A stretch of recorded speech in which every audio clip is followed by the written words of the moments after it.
దేవుని నామమునకు మహిమ కలుగును గాక. ఈ వాక్యం వినుచున్న బిడ్డలందరినీ దేవుడు ఉచితంగా దీవించి ఆశీర్వదించును గాక. ఈ ఛానల్ని మీరు సబ్స్క్రైబ్ చేసుకోకపోతే ప్లీజ్ దయచేసి సబ్స్క్రైబ్ చేసుకోనండి. ఇర్మియా గ్రంథము 21వ అధ్యాయం చదువుకుందామండి.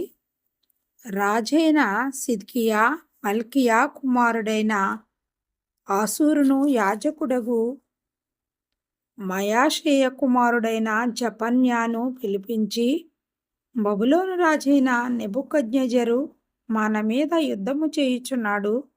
అతడు మన యొద్ద నుండి వెళ్ళి పోవునట్లు యెహోవా తన అద్భుత కార్యములన్నిటినీ చూసి మనకు తోడయుండనో లేదో దయచేసి మా నిమిత్తము యెహోవా చేత నీవు విచారించమని చెప్పుటకు ఇర్మియా యొద్దకు వారిని పంపగా, యెహోవా యొద్ద నుండి ఇర్మియాకు ప్రత్యక్షమైన వాక్కు.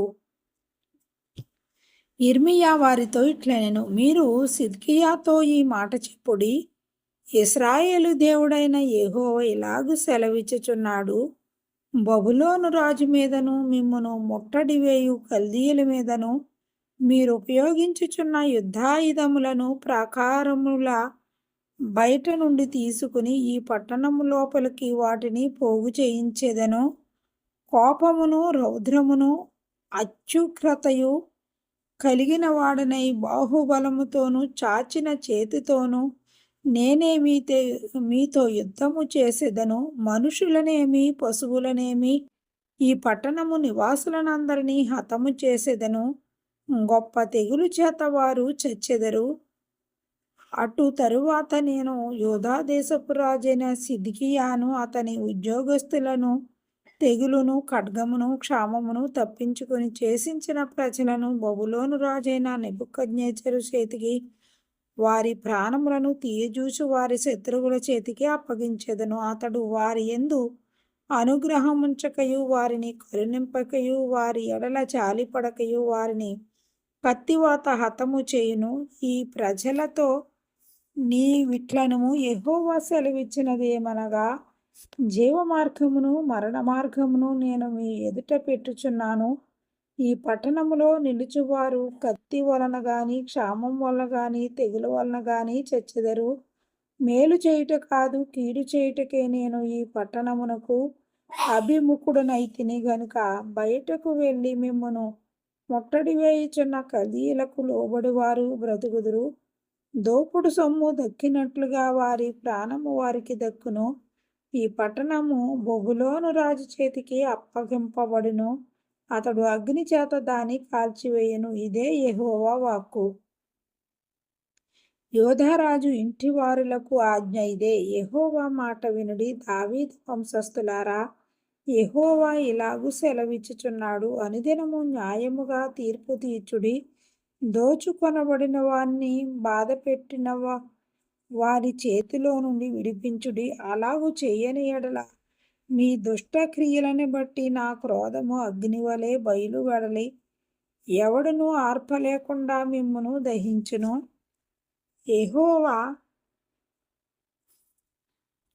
వాక్కు ఇదే. లోయలో నివసించుదానా, మైదానమందలి బండ వంటి దానా, మా మీదికి రాగలవాడెవడు, ఆ నివాస స్థలములలో ప్రవేశించువాడెవడు అనుకొని వారలారా, మీ క్రియల ఫలమును బట్టి మిమ్మును దండించెదను. నేను దాని అరణ్యములో అగ్ని రగులబెట్టెదను, అది దాని చుట్టూనున్న ప్రాంతములన్నిటినీ కాల్చివేయును. ఇదే యెహోవా వాక్కు.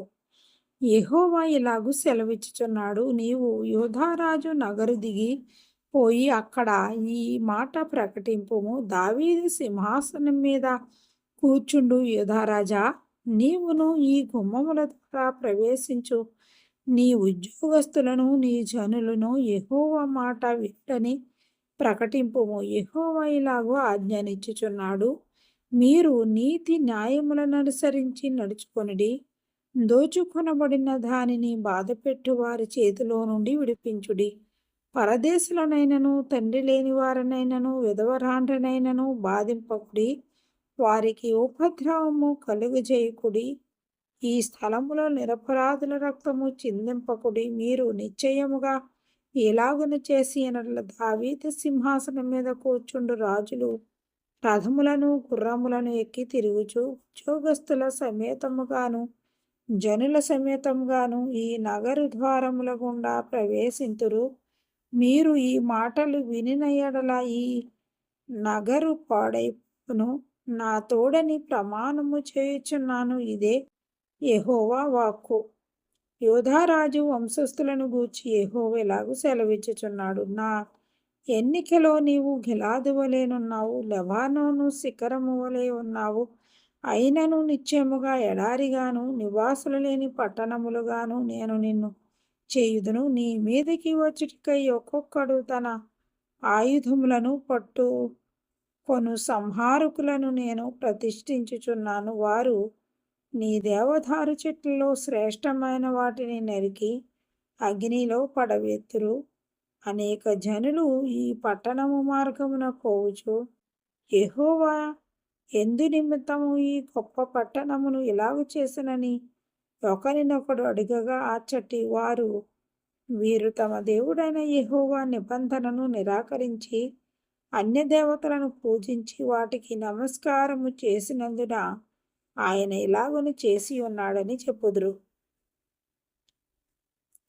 చనిపోయిన వాని గూర్చి ఏడవద్దు, వాని గూర్చి అంగలార్చవద్దు. వెళ్ళిపోవచ్చున్న వాని గూర్చి బహురోదనము చేయుడి. వాడు ఇకను తిరిగి రాడు, తన జన్మభూమిని చూడడు. తన తండ్రి అయిన యోషీయాకు ప్రతిగా ఏలినవాడై ఈ స్థలములో నుండి వెళ్ళిపోయిన యోధారాజైన యోషీయా కుమారుడగు షల్లూమును గూర్చి యెహోవా ఇలాగు సెలవిచ్చుచున్నాడు. అతడు ఎక్కడికి తిరిగి రాడు.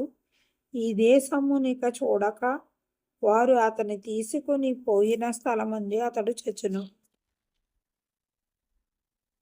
నీతి తప్పి తన నగరును స్థాపించువానికి శ్రమ, న్యాయము తప్పి తన మేడగదులను కట్టించుకొనుచు జీతమియ్యక తన పొరుగువాని మీద ఊరకయే కొలువు చేయించుకుని వానికి శ్రమ. వాడు విశాలమైన మేడగదులు గల గొప్ప మందిరమును కట్టించుకొందుననుకుని విస్తారమైన కిటికీలు చేసుకొనుచు దేవదారు పలకలను దానికి సరంభి వేయుచు ఇంగిలీకముతో రంగు వేయుచుచున్నాడే. నీవు అతిశయపడి దేవదారు పలకల గృహమును కట్టించుకొనుడి చేత రాజువగుదువా? నీ తండ్రి అన్నపానములు కలిగి నీతి న్యాయముల ననుసరించుచు క్షేమముగా ఉండలేదా? అతడు దీనులకును దరిద్రులకును న్యాయము తీర్చుచు సుఖముగా బ్రతికెను. ఇలాగున చేయుటే నన్ను తెలుసుకొనుట కాదా? ఇదే యెహోవా వాక్కు. అయితే నీ దృష్టియు నీ కోరికయు అన్యాయముగా లాభము సంపాదించుకొనుటయందే నిరపరాధుల రక్తము ఒలికించుటయందే నిలిచియున్నది. అందుకొరకే నీవు జనులను బాధించుచున్నావు, అందుకొరకే బలాత్కారము చేయుచున్నావు. కావున యోషీయా కుమారుడగు యెహోయాకీమును యోధారాజును గూర్చి యెహోవా ఇలాగు సెలవిచ్చుచున్నాడు. జనులు అయ్యో నా సహోదరుడా, అయ్యో సహోదరి అని అతని గూర్చి అంగలార్చరు. అయ్యో నా ఏలినవాడా, అయ్యో స్వభావంతుడా అని అతని కొరకు అంగలార్చరు. అతడు యెరూషలేము గుమ్మముల ఆవలికి ఈడువబడి పారవేయబడి గాడిద పెట్టబడు రీతిగా పాతిపెట్టబడును. నీ విటగాండ్రు నాశనమైరి. లెబానోనును ఎక్కి కేకలు వేయుము, బాషానులో బిగ్గరగా అరువుము, ఆబారీము నుండి కేకలు వేయుము. నీ క్షేమకాలములలో నీతో మాటలాడితిని గాని నేను విననివి నీ వంటివి నా మాట వినకపోవుటే నీ బాల్యము నుండి నీకు వాడుక.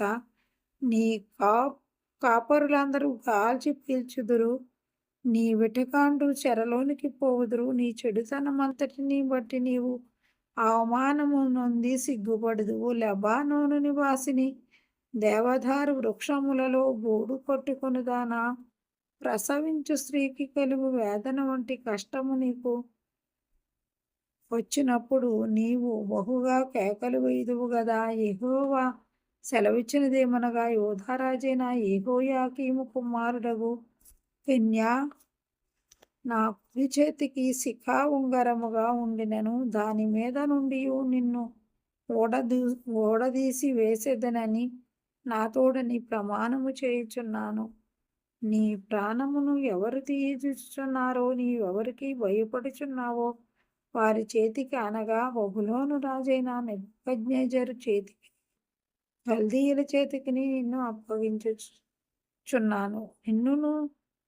నిన్ను కనిన నీ తల్లిని మీ జన్మభూమి కాని పరదేశములోనికి విసిరివేసెదను. మీరు అక్కడనే చచ్చెదరు. వారు తిరిగి రావాలనని బహుగా ఆశపడు దేశమునకు వారు తిరిగి రారు. కన్యా అను ఇతడు హేయమైన ఓటికుండ వంటి వాడా, పనికి మాలిన ఘటమా?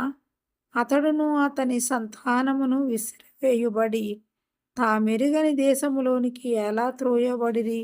దేశమా, దేశమా, దేశమా, యెహోవా మాట వినుము. యెహోవా ఇలాగు సెలవిచ్చుచున్నాడు, సంతానహీనుడనియు తన దినములలో వర్ధిల్లని వాడనియు ఈ మనుషుని గూర్చి వ్రాయుడి. అతని సంతానములో ఎవడును వర్ధిల్లడు, వారిలో ఎవడును దావీదు సింహాసనమందు కూర్చుండడు. ఇక మీదట ఎవడును యూదాలో రాజుగా నుండడు. దేవుడి వాక్యమును దీవించునుగాక. ఆమేన్.